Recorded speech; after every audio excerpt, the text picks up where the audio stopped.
poder mostrarlo a continuación. 1.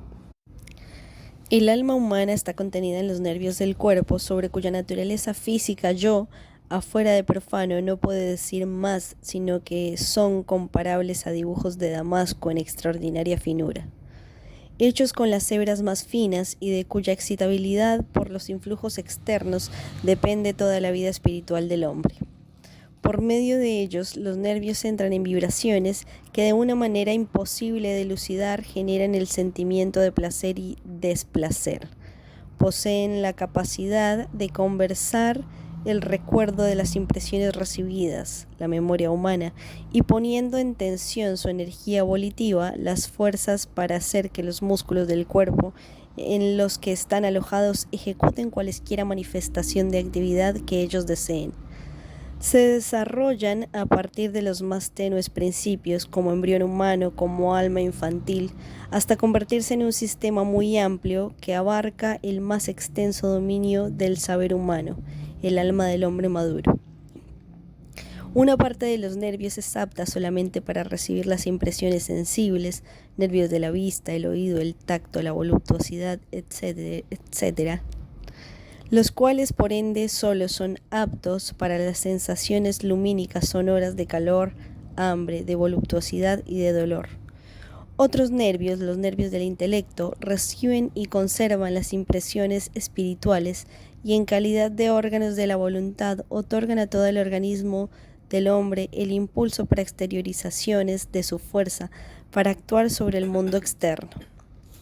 A ello parece deberse la circunstancia de que cada nervio intelectivo represente la individualidad espiritual íntegra del hombre, de que cada nervio intelectivo esté, por así decirlo, inscripta la totalidad de recuerdos, y que el mayor o menor número de los nervios intelectivos existentes tenga influjo solamente sobre el lapso durante el cual estos recuerdos podrán ser conservados.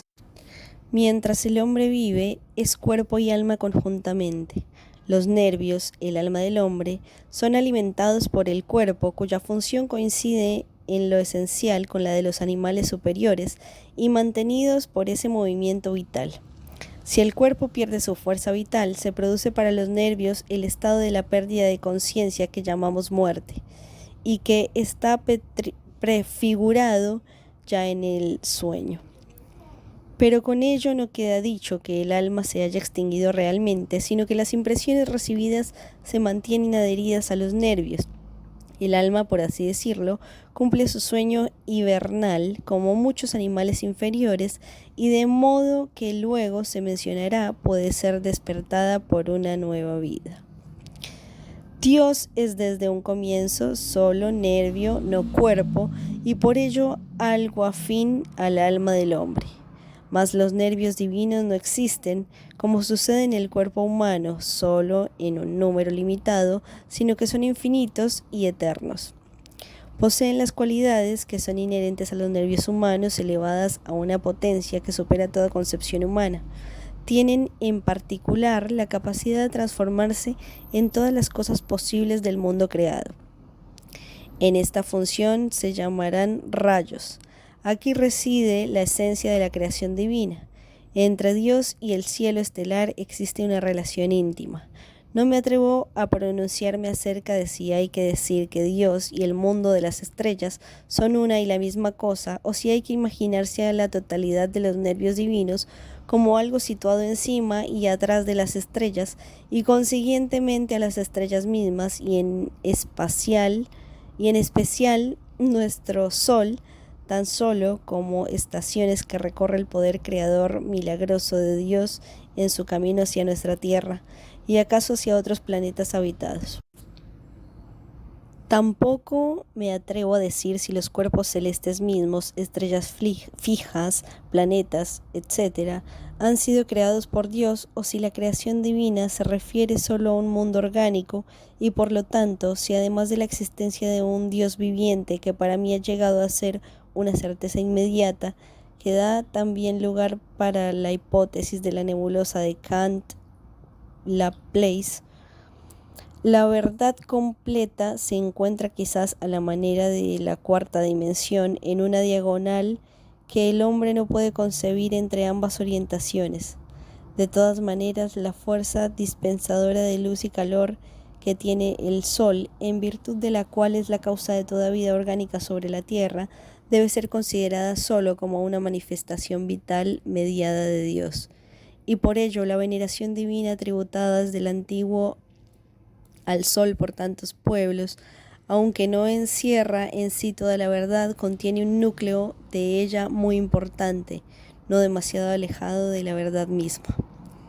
Es posible que las enseñanzas de nuestra astronomía, en lo que refiere a los movimientos y la distancia y la constitución física de los cuerpos celestes, etc., sean acertadas en general. En cambio, y esto es para mí indudable a partir de mi experiencia interna, nuestra astronomía no ha captado la verdad íntegra en lo que respecta a la fuerza dispensadora de luz y de calor que poseen las estrellas y especialmente nuestro Sol, sino que hay que considerarla directa o indirectamente solo como una parte orientada hacia la Tierra del poder creador milagroso de Dios.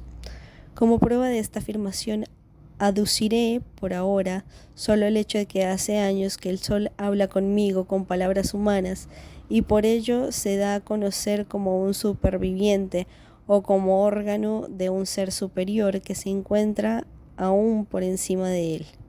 Dios hace también el tiempo meteorológico.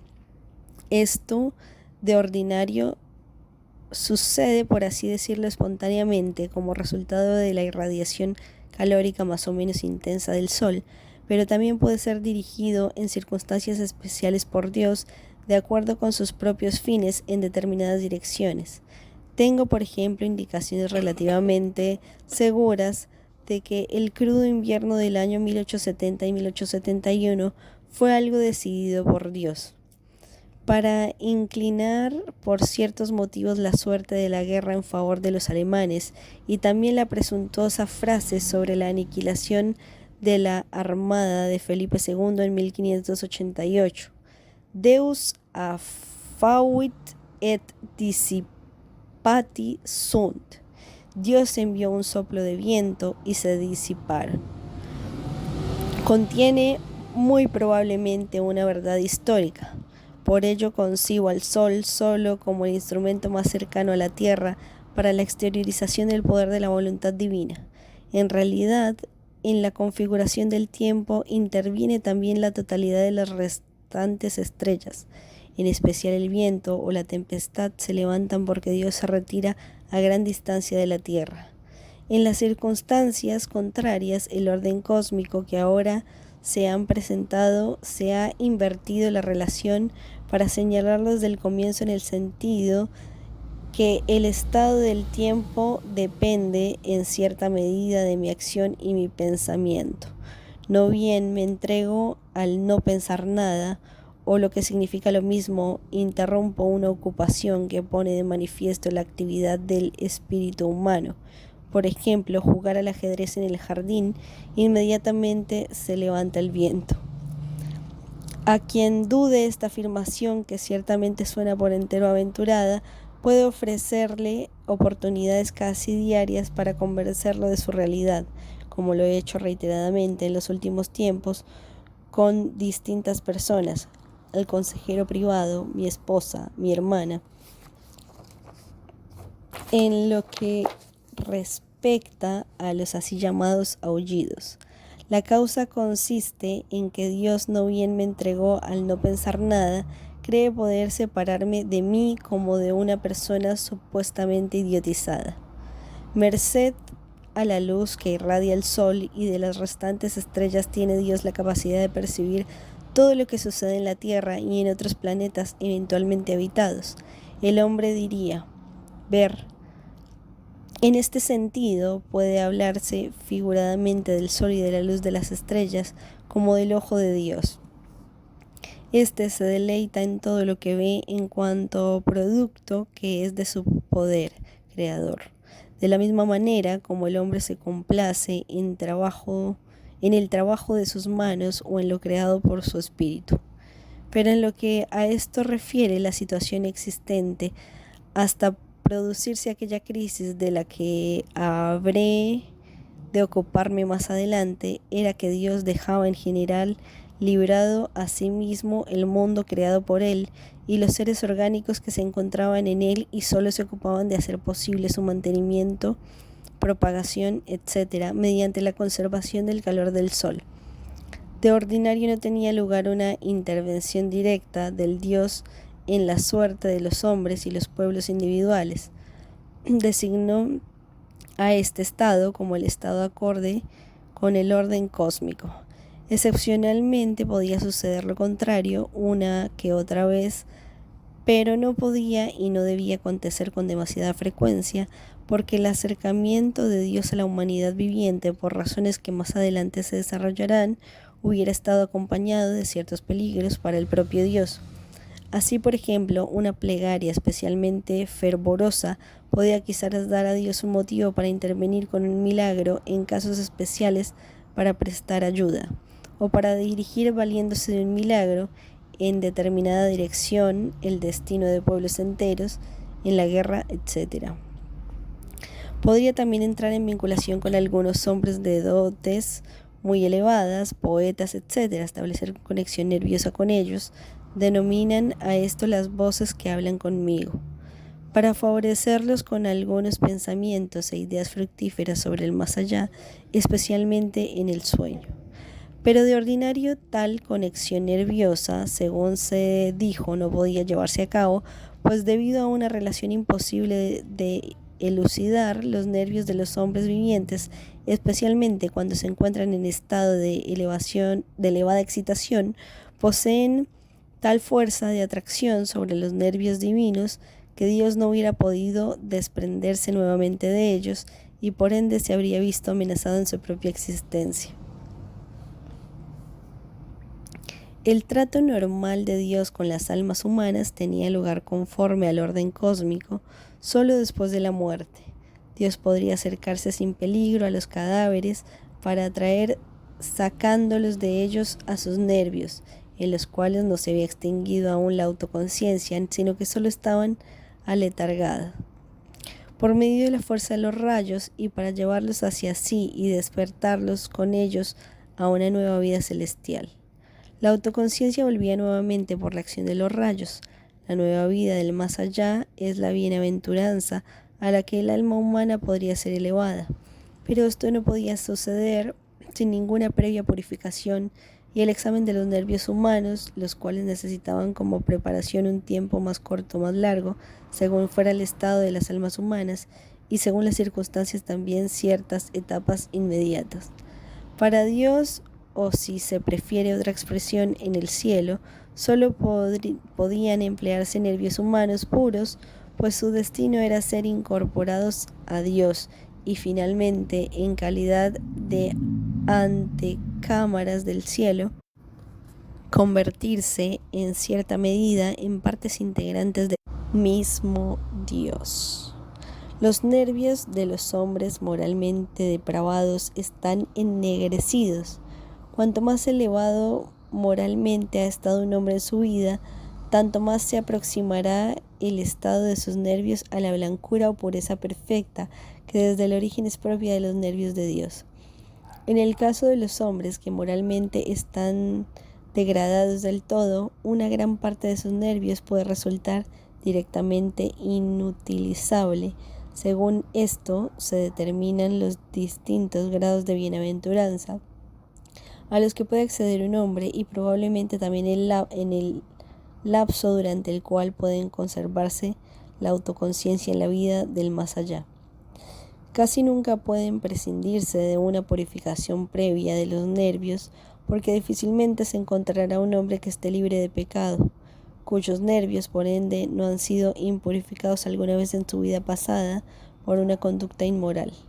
No me es tampoco posible proporcionar una descripción del todo exacta del proceso de purificación, pero de todas maneras he recibido distintas indicaciones valiosas al respecto.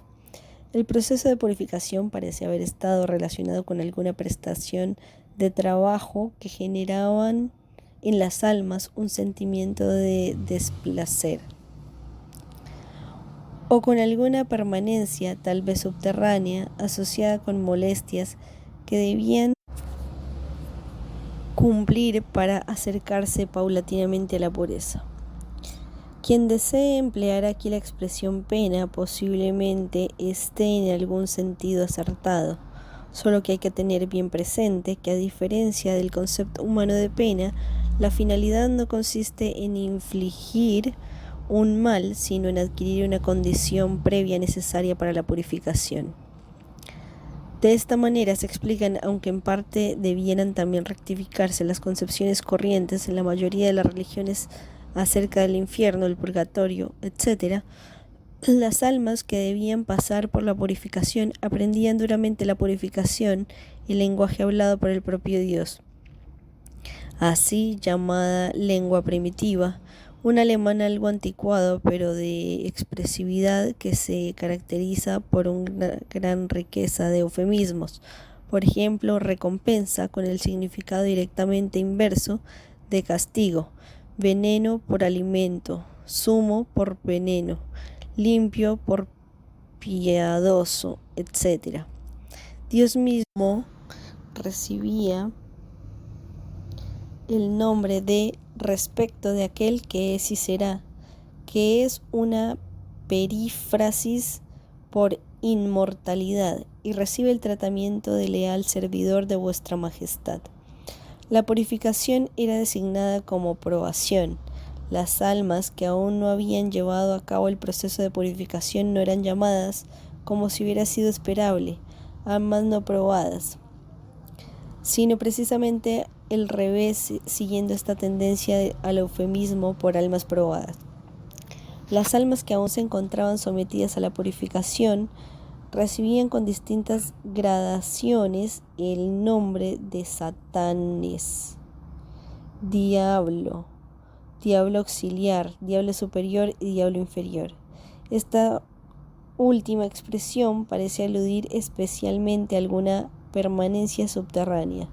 Los diablos, etc., cuando se los armaba como hombres hechos a la ligera, tenían un color peculiar, semejante al rojo oscuro, y un hedor repugnante peculiar que yo sentí en un gran número de casos en el llamado Hospital Pearson en Coswig, que me fue designado con el nombre de la cocina del diablo. Yo vi, por ejemplo, al señor Von W. y a un señor tal Von O., al que habíamos conocido en el balneario báltico de Warnemünde, bajo la forma de diablos, con un rostro notablemente rojo y manos rojas, y el consejero privado W. como un diablo superior. De Judas Iscariote supe que, debido a su traición contra Jesucristo, había sido diablo inferior, pero no hay que imaginarse a estos diablos, de acuerdo con los conceptos de la religión cristiana, como poderes enemigos de Dios. Por el contrario, estos eran ya, casi sin excepción, muy temerosos de Dios, a pesar de lo cual estaban pasando aún el proceso de purificación. La proposición enunciada anteriormente de que Dios se servía de la lengua alemana bajo la forma de lengua primitiva no debe entenderse en el sentido de que la bienaventuranza estuviera destinada solo para los alemanes. De todas maneras, los alemanes fueron, en la Edad Moderna, probablemente desde la Reforma, pero quizás también ya en la época de las migraciones, el pueblo elegido por Dios, de cuya lengua Dios se servirá preferiblemente. En este sentido, el pueblo elegido por Dios lo fueron sucesivamente, y en el curso de la historia, por ser cada momento los pueblos moralmente más sobresalientes, los más antiguos judíos, los antiguos persas, estos en una medida muy especialmente destacada, de la cual se hablará con mayor detalle más adelante. Los grecorromanos, quizás en la época de la antigüedad romana griega, posiblemente también en cuanto francos en la época de las cruzadas, y finalmente los alemanes. Para Dios eran directamente comprensibles por medio de la conexión nerviosa los lenguajes de todos los pueblos.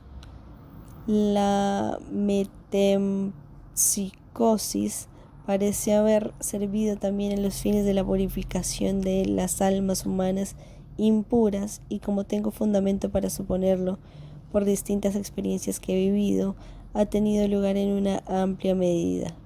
Las almas humanas en cuestión eran entonces llamadas a una nueva vida humana en otros astros, quizás con una oscura reminiscencia de su existencia anterior, presumiblemente bajo la forma externa del nacimiento, como sucede en el caso de los demás hombres.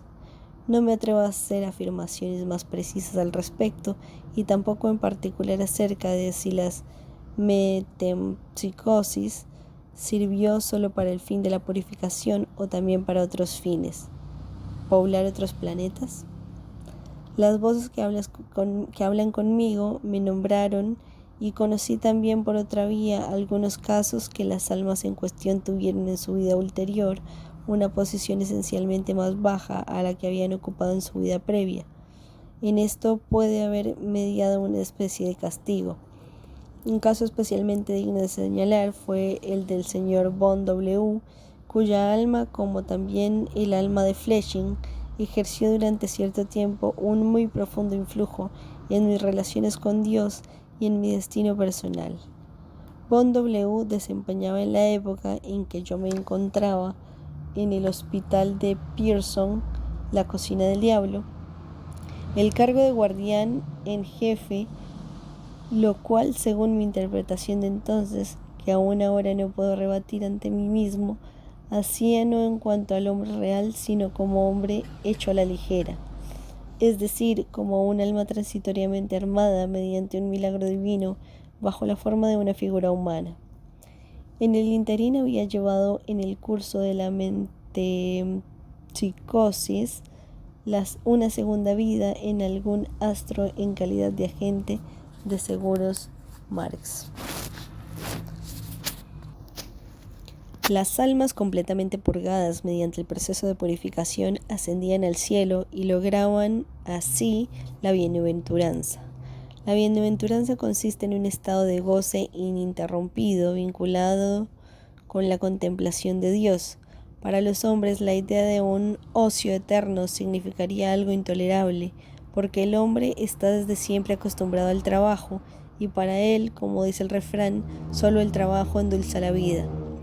Solo que no debe olvidarse que las almas son algo distinto del hombre, y que por ello sería inadmisible aplicar a los sentimientos de las almas la vara para medir de los hombres. Para las almas, el entregarse permanentemente al gozo, al mismo tiempo a recordar su pasado humano, significa la dicha suprema. Además, tenía la posibilidad de intercambiar los recursos en el trato de unas con otras y de enterarse por medio de algunos rayos divinos que, por así decirlo, habían sido reservados para ello, acerca del estado de aquellas personas que aún seguían viviendo sobre la tierra y por las cuales se interesaban sus parientes, amigos, etc., como también probablemente de colaborar en atraerlas después de su muerte para que ascendieran a la bienaventuranza. Hay que descartar la suposición de que la felicidad propia de las almas hubiera podido ser perpetuada por advertir que sus parientes que vivían aún sobre la tierra se encontraban en una situación desdichada. En efecto, las almas poseían en sí la facultad de conservar el recuerdo de su propio pasado humano, pero no de retener durante un lapso digno de tomarse en cuenta las nuevas impresiones de que como almas recibían. Esto es la natural falta de memoria de las almas, que hubiera borrado inmediatamente en ellas cualquiera nuevas impresiones desagradables. Dentro de la bienaventuranza se dan diferencias en el grado, según fuera el poder de perdurar que habían logrado los distintos nervios durante la vida humana, y probablemente según fuera la cantidad de nervios que habían sido tenidos por dignos de admisión en el cielo. La bienaventuranza masculina era de rango más alto que la bienaventuranza femenina. la cual parece haber consistido preferentemente en la ininterrumpido sentimiento de voluptuosidad.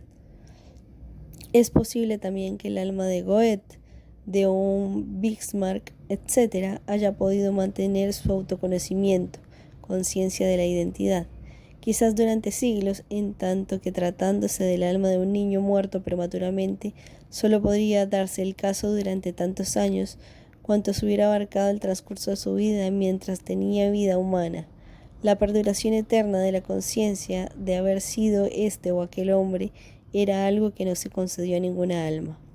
El destino de todas las almas era más bien deshacerse, fundidas con otras almas en unidad desde un orden superior y sentirse entonces solo como partes integrantes de Dios, ante cámaras del cielo.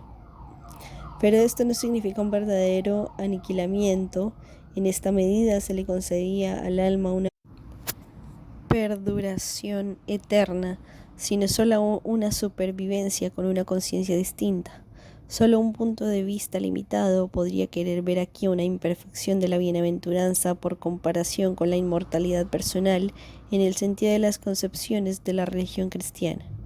¿Qué interés en efecto hubiera podido tener para un alma acordarse del nombre de que otrora había llevado entre los seres humanos y de sus relaciones personales, siendo así que no solo sus hijos y los hijos de sus hijos habían entrado hacia un mundo en la paz eterna, sino también otras innumerables generaciones habían descendido a la tumba, y acaso la nación misma a la que otrora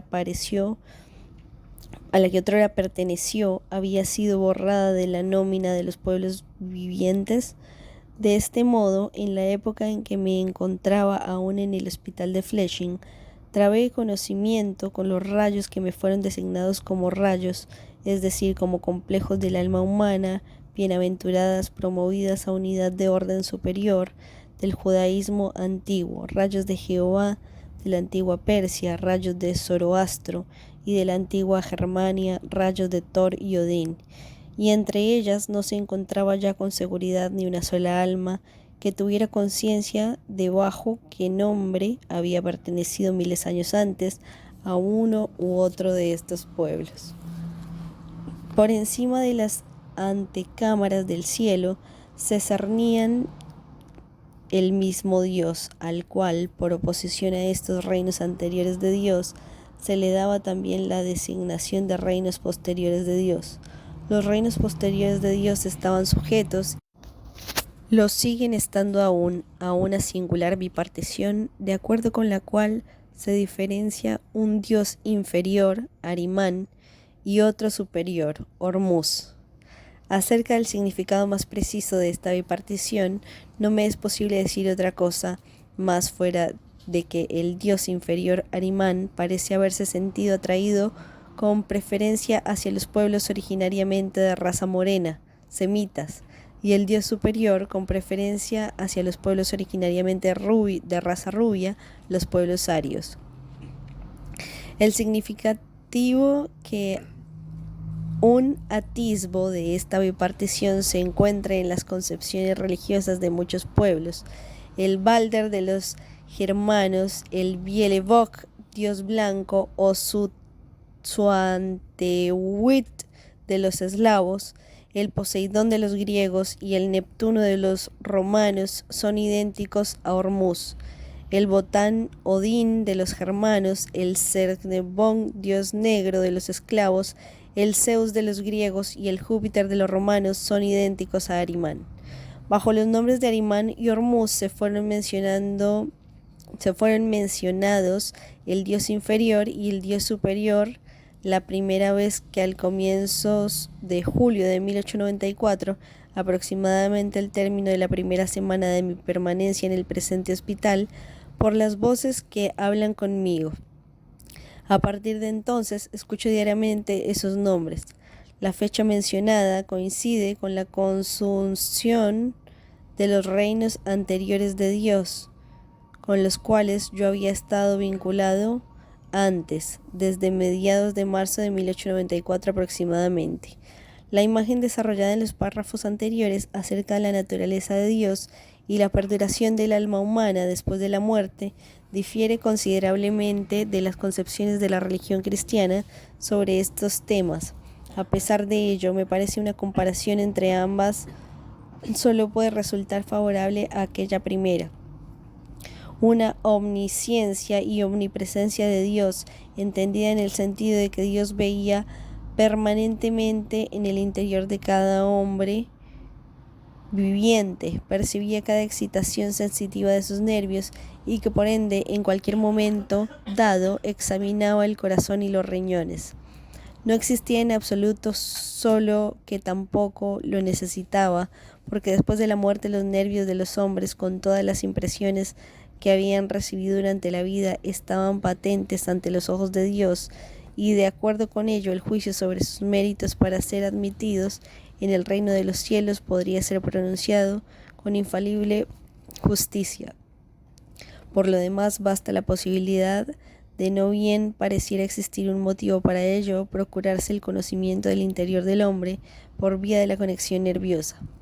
Por otra parte, la imagen trazada por mi carácter de cualquiera de los rasgos de severidad o de crueldad sin objeto alguno, que están impresos en muchas concepciones de la religión cristiana, y en grado aún mayor en las otras religiones, la totalidad del orden cósmico se manifiesta así como una construcción maravillosa, frente a cuya sublimidad todas las concepciones que hombres y los pueblos han formado en el curso de la historia acerca de sus relaciones con Dios quedan a mi juicio muy atrás.